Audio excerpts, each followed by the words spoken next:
Have you ever been out in the fields herding sheep, minding your pastoral business, when out of absolutely nowhere, bam, the muses appeared to you, taught you to sing, and graced you with divine wisdom about the birth of the gods? I'd frankly be alarmed if any of us did have that experience, but that's the difference between us and Hesiod, the ancient Greek poet from around 700 BC, who sang, among other things, the origin story for Greek mythology. And far from any old poet, Hesiod is in fact the oldest poet in Greek literature, alongside his rough contemporary Homer. Only Hesiod has the benefit of probably being a real person. See, while Homer is the name given to the poet who sang the Iliad and Odyssey, he's more likely a symbolic figurehead for a multi-century process of oral storytelling across all of Greece, taking smaller episodes from the Trojan War to stitch together into those two giant epics. Further, this elusive Homer serves as an impartial vessel for the voice of the muses. Not so with Hesiod. He, by contrast, is remarkably, almost upsettingly, personal. He has backstory and relationships and perspectives and abundant grievances that make it clear where the muse-infused voices stop and the all-too-human poet is revealed. So when we pull him out of the shadow of his better-known but probably a ghost contemporary, Hesiod appears as the oldest individual voice in all of Greek literature.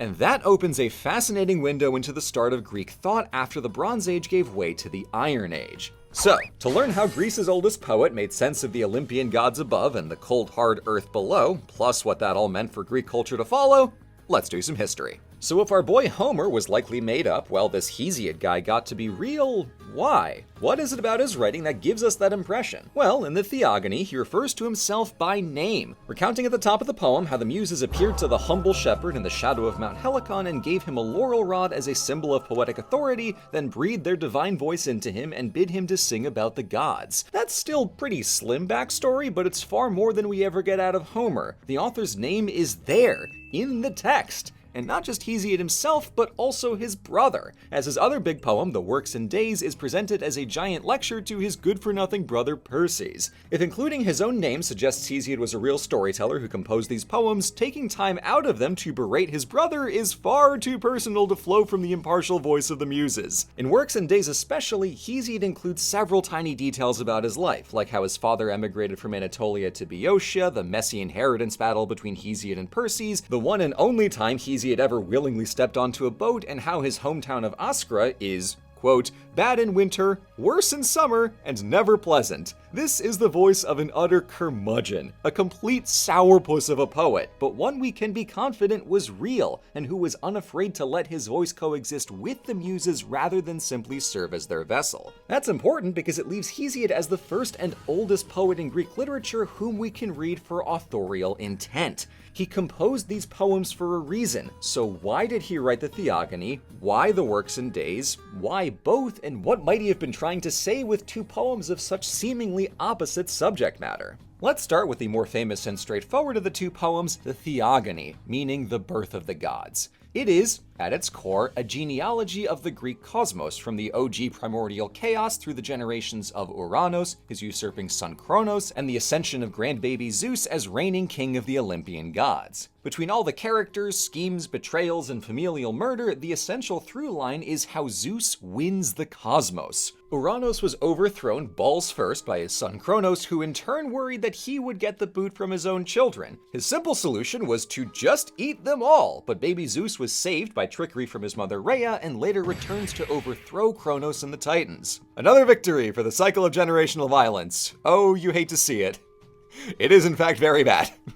But there's a problem. Zeus knows where this is going, so when he's expecting his first child with the wisdom goddess Metis, he improves on the Kronos strategy by leaving nothing to chance and consuming his pregnant wife. The matricide to Mpreg pipeline goes perfectly to plan up until his head bursts open and out pops the goddess Athena. But despite the headache, Zeus survives, and even though he has many more children, arguably far too many, he successfully stops the clock on generational turnover to lock in his rule as eternal king of the gods. Unfortunately, we have to talk about Vor again because Zeus consuming Metis was actually the key to his power, and no, I am not joking. I desperately wish I was joking, but I am dead serious. In the Theogony, there's a clear gender dynamic where male characters get their way through violence, while female characters succeed through collusion and trickery. Kronos castrates his father and swallows his children, Rhea swaps baby Zeus for a rock and hides him away with the help of Mother Gaia. But by consuming Metis, said to be the wisest being among gods and men, Zeus claims that distinctly feminine cleverness to go alongside his pre-existing masculine power. It's by the genders combined that Zeus maintains his rule from atop Olympus. The Theogony, then, is more than just a boat list of Greek deities, but the story of Zeus, how he claimed power, why he could keep it, and what that eternal status quo meant in the living religion of the Greeks. It reads as a rolling affirmation of why Zeus was,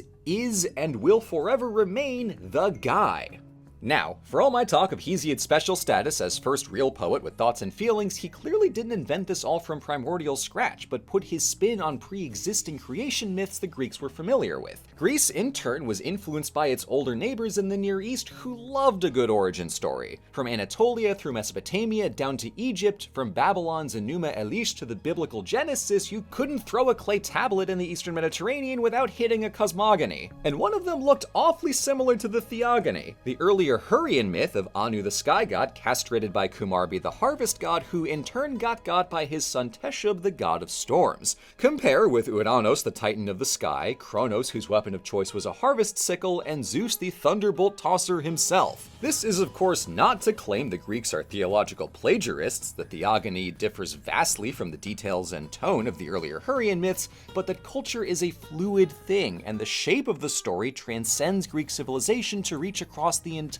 Eastern Med. Hesiod took something that universal and transformed it into something unique to Greece and unique down to his very telling. And that's what I find so remarkable about the Theogony. That's the big stuff. Then there's his other poem, the one about farming and yelling at your brother. Why on Gaia's green earth does the poet of gods and titans care to sing about the seasons? Well, just as he filtered the whole cosmos through the singular figure of Zeus, here he takes the mundanity of daily life and reflects it up into universal ideas about conduct and justice. The basic structure is Hesiod saying, "Hey Perses, get off your lazy butt and work. Life is hard, so we have to work harder." But why is life so hard? Good question. It's a woman's fault. And from there, he recounts the myth of Pandora and the jar to explain the source of all mortal misfortune. This becomes a bit of a trend with Hesiod, because the Theogony had some neat narrative nuance with the gender dynamics, but Works and Days is vehemently misogynist.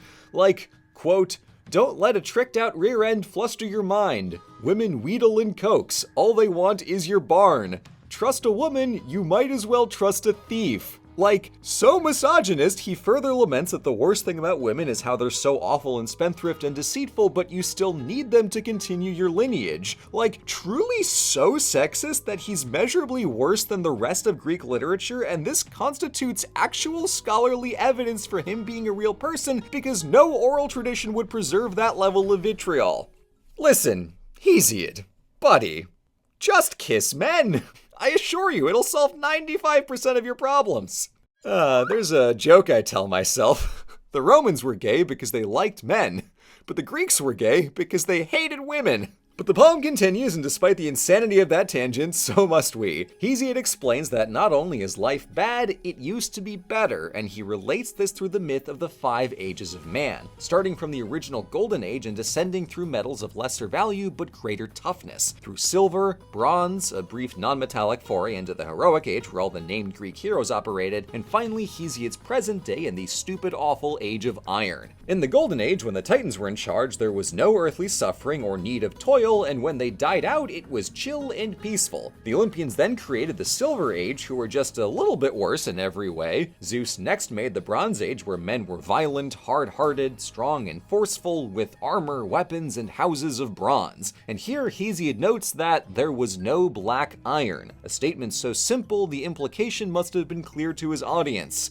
Lucky them. Because after the heroic age of righteous demigods and named characters from the Iliad, the present age is one of cruel, cold black iron. Families in discord, neighbors, hosts, and guests all in a quarrel, everyone has a useless brother Perses, it's a wreck. Work is endless, death is always close by, and everyone will betray and kill each other until there is simply no one left. Hesiod has a low opinion of life in the early Polis Age. Now, while the Gold and Silver Ages are overtly mythological, there is a clear historical basis for the fall from bronze to iron, as memories of the actual Mycenaean Bronze Age of the 15 to 1200s BC survived a multi-civilization collapse in the 1100s and made it to Hesiod's era around 700 through the Homeric epics. All those tales of the Trojan War represented the last gasp of when bronze was plentiful and life used to be better. And compared to the rest of the Mediterranean world, no other civilization expresses that particular blend of reverence, bitterness, and longing to celebrate the society they lost and recognize that things can never go back. In Homer, these Bronze Age memories are vivid and present, that's the entire point of the epics, but Hesiod marks the distance to that world for the first time in Greek thought specifically, and arguably anywhere.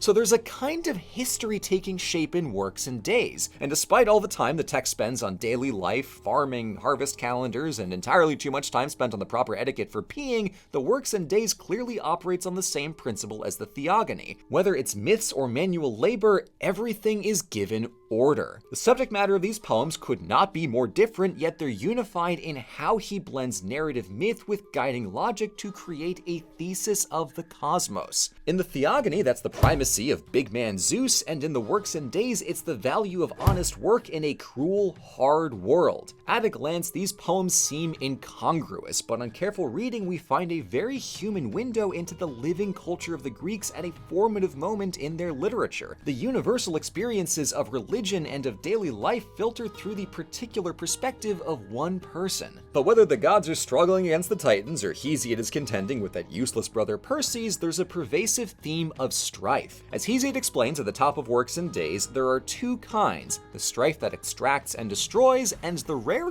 good kind, what we might call healthy competition, where labor is guided by craft and makes everyone better off. Potters improving their arts to sell more wares, poets refining their songs to win at the festival. Hesiod is expressing an early form of what will become the profoundly Greek notion of competition as the vehicle for displaying and increasing excellence. Competition in poetry, sport, war, trade, and politics are the defining motivators for Greek society at the dawn of the Age of Cities, the Polis Age, and Hesiod is right there at the start, enshrining them in literature. Both texts also deal heavily with the nature of wisdom. Zeus's wisdom is, for one, gained by a little playful nibbling, but two, the combination of forethought and afterthought. Kronos could remember how he usurped his father, but couldn't foresee how to avoid it happening to him. Old man Zeus Caboose stayed in charge because he could do both. That is also how Zeus tricked the brothers Epimetheus and Prometheus, literally after and forethought. Prometheus saw through the Pandora ruse and warned his brother, but Epimeep only understood it once it was catastrophically too late.